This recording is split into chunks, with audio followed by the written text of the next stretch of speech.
Hello दोस्तों, जय हिंद। कैसे हैं? उम्मीद करते हैं आप सब बहुत अच्छे होंगे।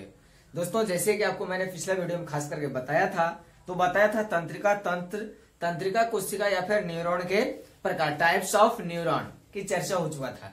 लेकिन आज जो है बिना बेहिचक बिना देरी किए हुए आज का जो नए मुद्दा पर चर्चा करेंगे, जो उसका टॉपिक का मुद्दा ही है, नाम है आवेगों का संचरण। क्या है? आवेगों का संचरण, यानी कि कोऑर्डिनेशन ऑफ इम्पल्स। क्या है? Coordination of impulse.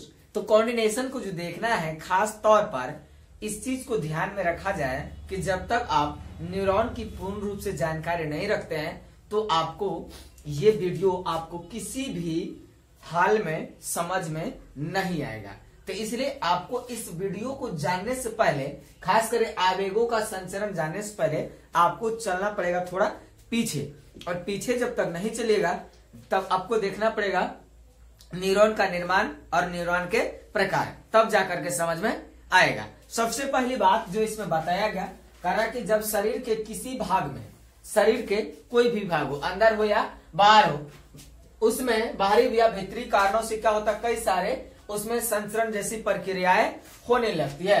कई कारणों से क्या होता है, कोई विक्षोभ उत्पन्न होता है। जब विक्षोभ उत्पन्न होगा तब विक्षोभ का मतलब डायरेक्ट करंट इलेक्ट्रिसिटी के तहत क्या होता है, होने लगता है। कहा गया है he has not of its the current electricity implement of the discovery he has not of a current, यानी कि जब तक करंट के विद्युत आवेशित नहीं हो पाएगा तब तक यह होना कठिन हो जाता है। इस चीज को बनाए रखने के लिए और बढ़ाने के लिए कई सारे तथ्यों से होकर के गुजरना पड़ता, तब जाकर के ये कहीं ना कहीं क्या होता है, पूरा हो पाता है। करा हुआ विक्षोभ उस भाग में अवस्थित संवेदी तंत्रिका, एक बात को जान ले, संवेदी विद्युत से जुड़ा हुआ रहता है। हमारा ब्रेन जो है किसी न किसी प्रकार का एक क्या करता है कि करंट की तरह काम करता है। ना कहता है तुम्हारे लाल तार, इसका काला तार फेज हो गया, फेज न हो गया, मतलब काम करना हमारा बंद, न्यूरॉन काम करना बंद कर दिया। अग्र मस्तिष्क, पश्च मस्तिष्क, मध्य मस्तिष्क, तीन तरह के मस्तिष्क होता है। डर, भय, संतोष, गुस्सा, तामस, तरह तरह के जो स्टोरेज है, किसी चीज को भूल नहीं पाना, इस सब है हमारा काम, मस्तिष्क में सेट है। इसके कारण क्या करते हैं हम लोग, कुछ ना कुछ काम कर पाते हैं। लेकिन कुछ चीज ऐसा है कि याद किए भूल जाते हैं, याद कर रहे हैं याद नहीं हो रहा है, ऐसा भी हमको पैसता है। लेकिन जो हमारा पश्च मस्तिष्क में, पीछे वाला मस्तिष्क में जो सेट हो जाता है वो भूलने वाला फिर नहीं होता है। जैसे क ख हम लोग बचपन में ही सीख लेते हैं तो फिर उसको भूलने की जरूरत पड़ता ही नहीं, तो वो भूल नहीं पाते हैं। करा कि फिर इसके क्या होता है, करके आगे बढ़ा दिया जाता है। इसे आवेग कहते हैं। क्या करते हैं? आवेग कहते हैं। यानी करंटों का खास करके आता है आदान प्रदान की प्रक्रिया चलते रहता है, तो जाकर के इस प्रकार के काम होने लगता है। आवेगों में इस प्रकार के संवेदन की बातें होती है।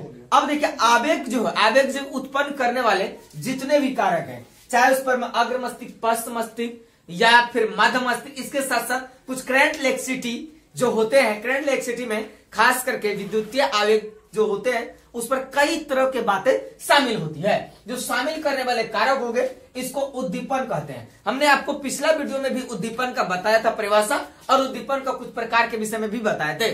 जैसे लजवंती का पेड़, जिसको खासकर लजौनी या छुई भी कहा जाता है, तो उसको जब छूने से क्या होता है, सिकुड़ जाता है, यानी उसमें एक प्रकार का आवेश प्रवाहित होता है। लेकिन फिर कुछ धीरे धीरे बाद क्या होता है, वह फैल जाता है। इसका मतलब आवेग उसमें क्या हुआ, हटा, और नए तरह का आवेश क्या हुआ, फिर उसमें पहुंच गया। तो ये होता है।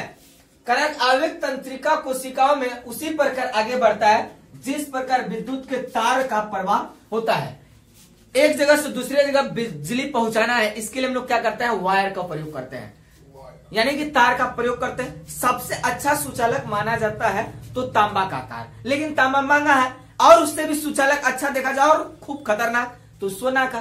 तो भाई सोना का तार कौन लगाएगा, 1 मीटर दे देगा लगाने के लिए मिस्त्री को, पता चलेगा 3 मीटर के कानू खत्म कर दिया। तो इसलिए हम लोग क्या करते हैं, उसका प्रयोग नहीं करके क्या करते हैं, उससे हल्का करते हैं तीव्रता में।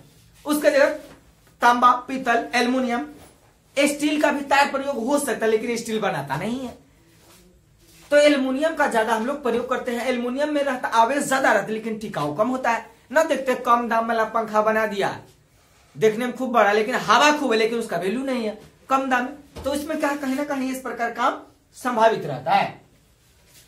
करा कि तंत्रिका कोशिकाओं में आवेगों को विद्युत संकेत में बदल दिया जाता है। क्या करता है, जो तंत्रिका कोशिका होगा यानी न्यूरॉन, इसको आवेगों को क्या कर रहा है, विद्युत के संकेत में बदलेगा। पहला चार्ज माइनस चार्ज में बदल देता। There are two types of cell, यानी बैटरी में दो प्रकार के चिन्ह संकेत किया जाता है, एक प्लस और सेकेंड माइनस। तो दोनों चार्ज जो है क्या करता है, एक न्यूट्रल एक नॉन न्यूट्रल में काम करता है। लेकिन यही एसी और डीसी की फर्क किया जाए, लेकिन जनरेटर तार में ऐसा कुछ नहीं होता है, ना एसी होता है ना डीसी होता है, किसी को किसी में लगा दीजिए, सास को पुतो बहू को बेटा से कर दिया जाता है, उसमें कोई झंझट नहीं होता। लेकिन ठीक इसी के विपरीत अगर जाए बैटरी में तो या तो जलेगा नहीं, अगर जलेगा तो उसको ले दे के पार कर देगा कहानी।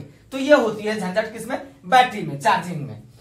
कह रहा है कि बाद में ये विद्युत संकेत न्यूरॉन से होकर आगे बढ़ता है, तब जाकर कहीं ना क्या करता है, कोशिका जो होता है, कोशिका तंत्र यानी कि तंत्रिका कोशिका के माध्यम से क्या करता है, आगे बढ़ाने का काम करता है। तो कौन, न्यूरॉन। अब बात आता है आवेगों के क्या गमन का मार्ग, यानी कि जिस प्रकार बिजली एक जगह से दूसरे जगह क्या होती है, प्रवाहित होती है। इसके लिए हमको क्या करना पड़ता है, मोटे मोटे पतला हर तरह के वोल्टेज के हिसाब से हम लोग वायर का क्या करते हैं, प्रयोग करते हैं। इसी प्रकार आवेगों का गमन यानी बिजली को प्रभावित करने के लिए हम लोग वायर का प्रयोग, ठीक इसी प्रकार जब किसी ग्राही अंग में कोई अंग है उसमें हमको क्या करना है, यानी कि ग्लूकोज की भेजने की अगर जरूरत पड़ जाए, मान ताकत भेजने की, हाथ पैरालिसिस मार दिया, उठिए नहीं रहा है, तो कारण कि उसमें जो होनी चाहिए तंत्र कोशिका का वो खत्म हो गया, उसको भेजने के लिए अलग से ऊपर से क्या करते हैं हम लोग, इंजेक्शन लगवाते हैं।